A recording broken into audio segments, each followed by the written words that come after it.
কোনো প্রকারের বিটার ছাড়া, কোনো প্রকারের ওভেন ছাড়া চুলায় যে এইভাবে বেকারি স্টাইলে বাটার কেক বানানো যায়, না দেখলে একদমই বিশ্বাস করবেন না। আসসালামু আলাইকুম সবাইকে, ওয়েলকাম জানাচ্ছি রেসিপি বাই আমার কিচেনে আর নতুন একটি রেসিপি দেখার জন্য। হ্যাঁ, আজকে কিন্তু কোনো প্রকারের ওভেন বা বিটার ছাড়াই কিন্তু গ্যাসের চুলা আজকে আপনাদেরকে এই বাটার কেকটি বানিয়ে দেখাবো। আশা করছি ভিডিওটি নতুনদের জন্য উপকারে আসবে, তাই ভিডিওটি না টেনে পুরো ভিডিওটি দেখবেন। ভালো লাগলে অবশ্যই ফ্রেন্ড এবং ফ্যামিলির সাথে বেশি বেশি ভিডিওটি শেয়ার করে দেবেন। চলুন তাহলে শুরু। প্রথমে একটি মিক্সিং বল নিয়ে তার মধ্যে দিয়ে দিচ্ছি আমি 100 গ্রাম বাটার। এখানে আমি বাটারটা ডিপে ছিল, আমি 1 ঘন্টা আগে বের করে রেখেছিলাম। যখন সফট হয়েছে তখন আমি বাটারটা ব্যবহার করছি। এখানে দিয়ে দিচ্ছি হাফ কাপ পরিমাণের চিনি। এখন একটা হ্যান্ড উইচের সাহায্যে আমি ভালোভাবে চিনি আর এই ডিমটাকে মিশাতে থাকবো যতক্ষণ না পর্যন্ত এটা সফট হয়ে আসে। তো অনবরত নেড়ে চেড়ে যেতে হবে, এটা বেশি সময় লাগবে না, 3 থেকে 4 মিনিটের মতো এরকম করে নিলেই কিন্তু হয়ে যাবে। দেখ 2 থেকে 3 মিনিট পরে দেখবেন যে এরকম একদম চিনিটা গলে গিয়ে দেখেন একদম সফট হয়ে এসেছে বাটারটা। তো তখন এই পর্যায়ে আমি এখন একটা রুম টেম্পারেচারে থাকা ডিম ভেঙে দিচ্ছি। তো প্রথম আমি এখানে 2টা ডিম ইউজ করব। প্রথমে একটা ডিম দিয়ে দিচ্ছি। তো একটা ডিম দিয়ে আবার অনবরত এইভাবে নেড়ে চেড়ে নিতে হবে আরও 1 থেকে 1.5 মিনিটের মতো। তো ডিমটা যতক্ষণ না পর্যন্ত ভালোভাবে মিশে যাচ্ছে অনবরত নেড়ে চেড়ে নিতে হবে এইভাবে। কিছুক্ষণের মধ্যেই দেখবেন খুব সুন্দরভাবে কিন্তু ডিমটা এটার সাথে মিশে যাচ্ছে।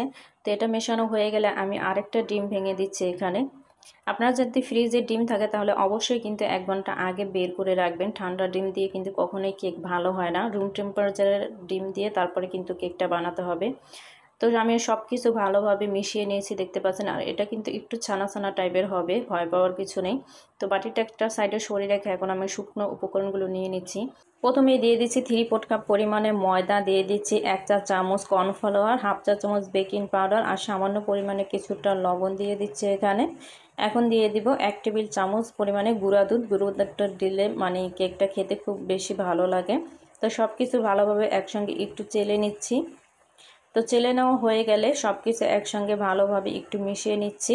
তো মেশানো হয়ে গেলে বাটিটা একটা সাইডে সরিয়ে নিচ্ছি আমি।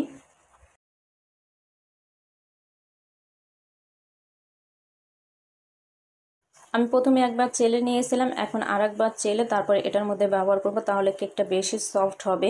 তো আমি অল্প অল্প করে এভাবে চেলে তারপরে দিব আর অল্প অল্প করে মেশাবো। আমি 2-3 বারে মেশাবো, একবারে আমি সবগুলো দিচ্ছি না। তো আলতো হাতে এভাবে মিশিয়ে নিচ্ছি।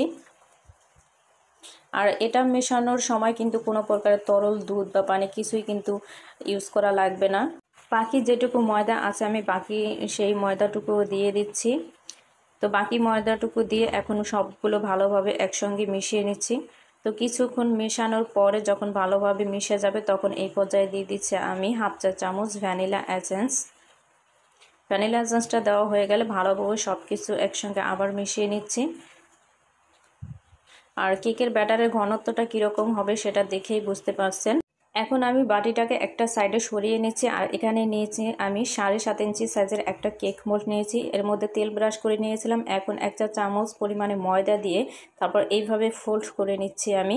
আপনারা চাইলে কিন্তু এখানে বেকিং পেপারও বিছিয়ে নিতে পারেন। যাদের বাসায় বেকিং পেপার নেই তারা কিন্তু এইভাবে তেল দিয়ে তারপরে কিছুটা আটা বা ময়দা ছিটিয়ে নিয়ে এইভাবে কেক বেক করলে কিন্তু খুব সহজেই মানে কেকটা বের হয়ে আসবে। তো আমি সবগুলো ব্যাটার কেকের মোল্ডে ঢেলে নিচ্ছি।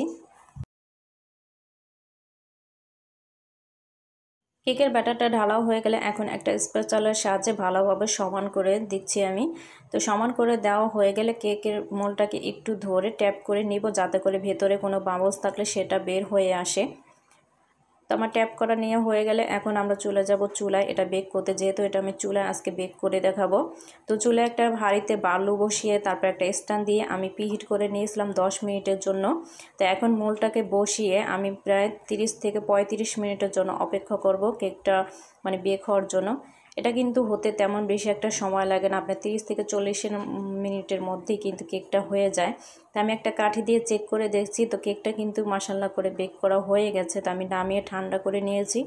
এখন আপনাদেরকে আমি এটা কেকটা মানে মোল্ড আউট করে দেখাবো। আর অবশ্যই কিন্তু কেকটাকে ঠান্ডা করে তারপর মোল্ড আউট করবেন, আর না হলে দেখা যাবে কিন্তু কেকটা ভেঙে যাবে।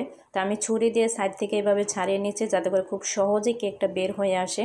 কেকটাকে আমি একটা কেক মোল্ডের উপরে বের করে নিয়েছি, দেখতে পাচ্ছেন মোল্ড আউট করে নিয়েছি। আর কেকটা কতটা সফট হয়েছে দেখেন, মাশাআল্লাহ, আলহামদুলিল্লাহ। মানে অনেক বেশি সফট হয়েছে কেকটা, খেতে আলহামদুলিল্লাহ অনেক বেশি মজা হয়েছিল। আপনারা যদি হুবহু আমার এই রেসিপি ফলো করে যদি আপনারাও কেক বানান, যারা কেক বানাতে এতদিন ব্যর্থ হয়েছেন, আমি তো বলবো ইনশাল্লাহ আপনারাও সফল হবেন। কেক বানিয়ে দেখেন কতটা সফট হয়েছে। আর কেকটা আলহামদুলিল্লাহ খেতে অনেক বেশি মজা হয়েছিল।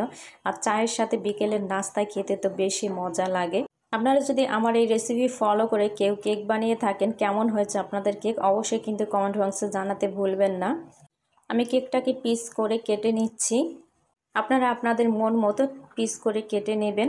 তা আজকের রেসিপিটা যদি ভালো লেগে থাকে অবশ্যই ভিডিওতে একটি লাইক দিয়ে দেবেন। আর যারা আমার চ্যানেলে নতুন তাদেরকে অনুরোধ করব চ্যানেলটা সাবস্ক্রাইব করে পাশে থাকার জন্য, যাতে করে আমি নতুন কোনো রেসিপি চাইলে সাথে সাথে নোটিফিকেশন পেয়ে যান। আর যারা যারা আমার চ্যানেলটা সাবস্ক্রাইব করেছেন তাদেরকে অসংখ্য ধন্যবাদ। তো আজকের ভিডিওটি এই পর্যন্তই। পরবর্তী ভিডিও দেখার আমন্ত্রণ জানিয়ে এখানেই বিদায় নিচ্ছি। সবাই অনেক বেশি ভালো থাকবেন, সুস্থ থাকবেন। আর আমার জন্য দোয়া করবেন যাতে করে আপনাদের সাথে নতুন নতুন রেসিপি শেয়ার করতে পারি। আর রেসিপিটি যদি ভালো লাগে অবশ্যই কিন্তু ফ্রেন্ড এবং ফ্যামিলির সাথে বেশি বেশি শেয়ার করে দিবেন। তো আজকে এই পর্যন্ত, ভালো থাকবেন সবাই, আল্লাহ হাফেজ।